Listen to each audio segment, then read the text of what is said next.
The lifestyle. If I stay at home, I have a diverse range of people. They like music, or they like to go clubbing, or they like to go shopping, or they like this or that, but it's not nature.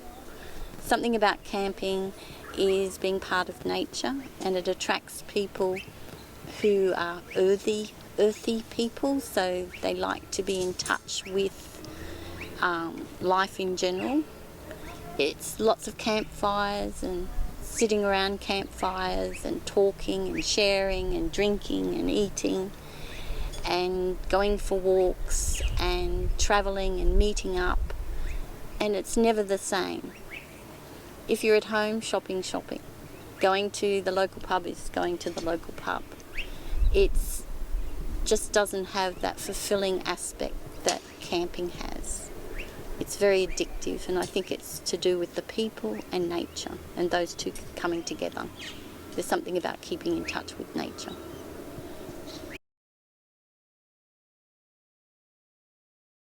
What makes me want to travel?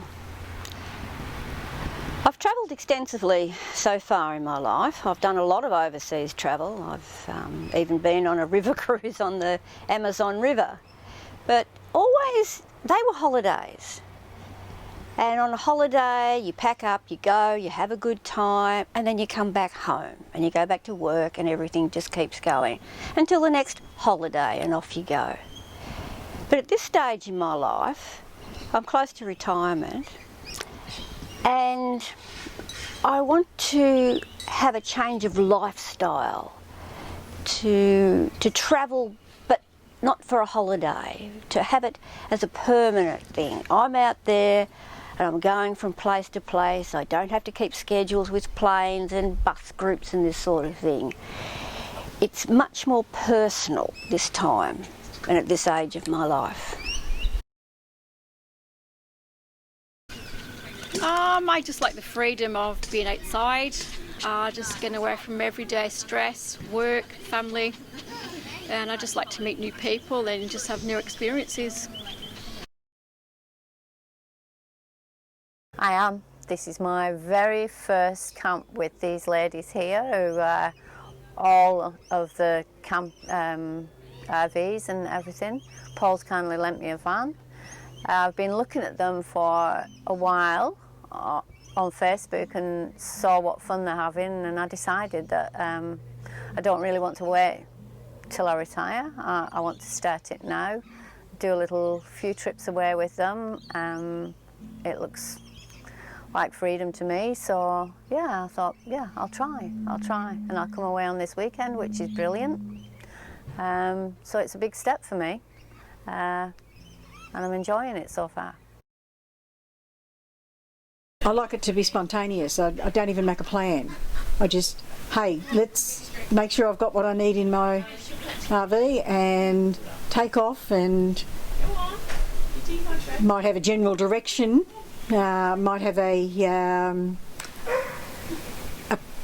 half plan of saying I want to end up in a certain town, but not sort of mapping out, just I'll stay a day or two here and there and make it spontaneous. And I enjoy the satisfaction of being able to do that, and not have to worry about what other people are doing, and not have to worry about other people's plans, because you can just sort of get out there and do as you please. I bought the bus 3 years ago, and basically I've lived on the road since then.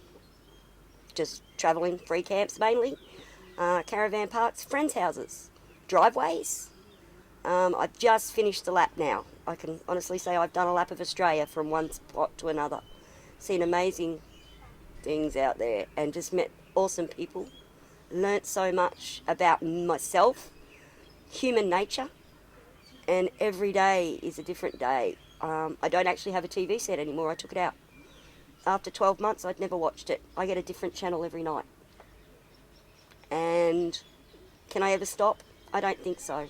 I mean, I'm presently doing a house sit in Mergen, and I'm finding it really hard to just stay there because I've never been in one spot for too long.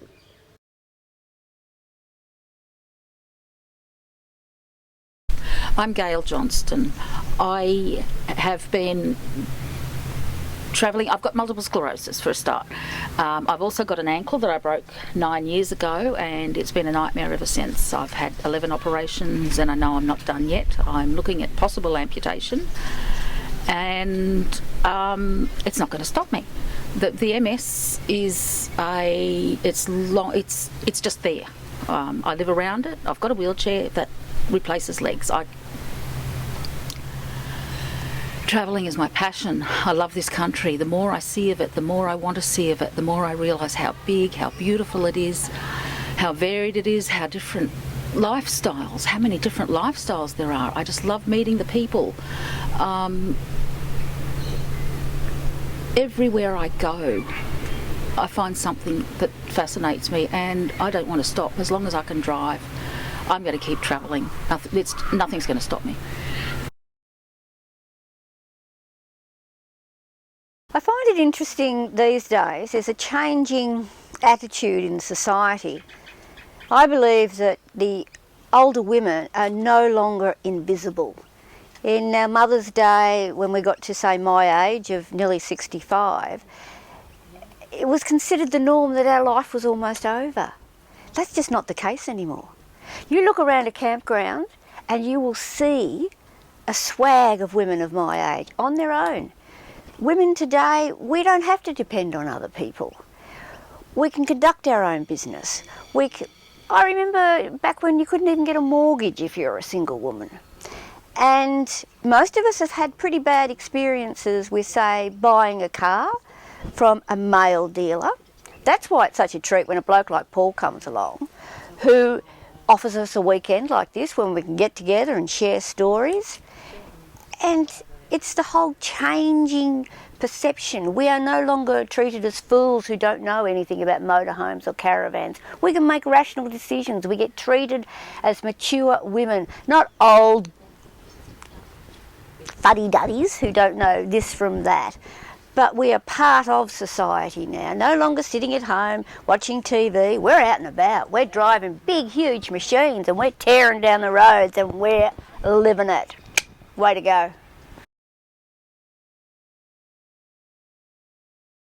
Oh, fantastic, honestly. I've never been up in a hive van driving, and we drove up the mountain roads over Binnaborough.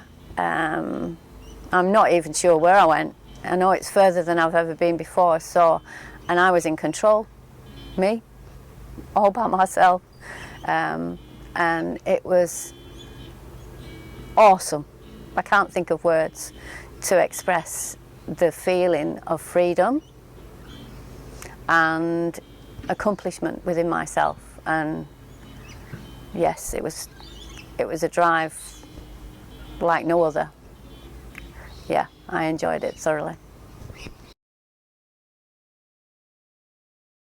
Just do it. Simple as that. Some people like to start off small.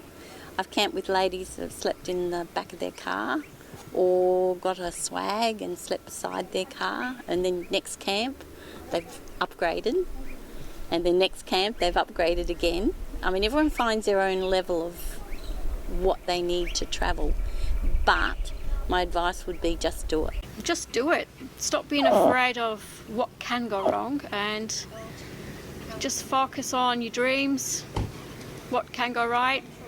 Just live your life and stop worrying about other people. Just do it. I wish that I could get a lot of people to do what I'm lucky enough to be able to do. And especially women, because it is just a family out there and we look after each other, we're close to each other, we don't let anything happen, you know.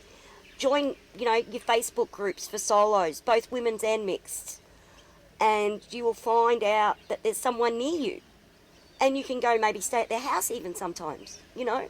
I mean, and that would be my wish, just to And the families I've met out there, amazing. Like, and it is just such a good life to have. I met a lady, it was in Hay in a free camp. She was 81, her husband had passed away a few weeks before. In the time when she knew he was close to dying, she'd bought a motorhome. She'd never done this before. She knew she just wanted to do something for herself after he'd gone. I feel really emotional about it. She was out there, she was on her first trip, and it was just doing what she wanted to do. She wasn't afraid of anything. She was just amazing, that woman. Free camping, brilliant. We don't need to be afraid of anything, do we? No, I've not met anything but courtesy from people around me. I have never had a moment when I felt afraid. Never. Not. I've camped on the side of the road. I've camped amongst trucks when I've been really tired. Because if I'm tired, I stop driving. How I came to have a bed in the van in the first place. And people are. It's. There is nothing to be afraid of. I've travelled, I've camped on creek beds, I've camped in truck stops, as I said, only with the most courtesy with regard to truck drivers because that's theirs. The only time I've ever felt unsafe is when I've not been travelling.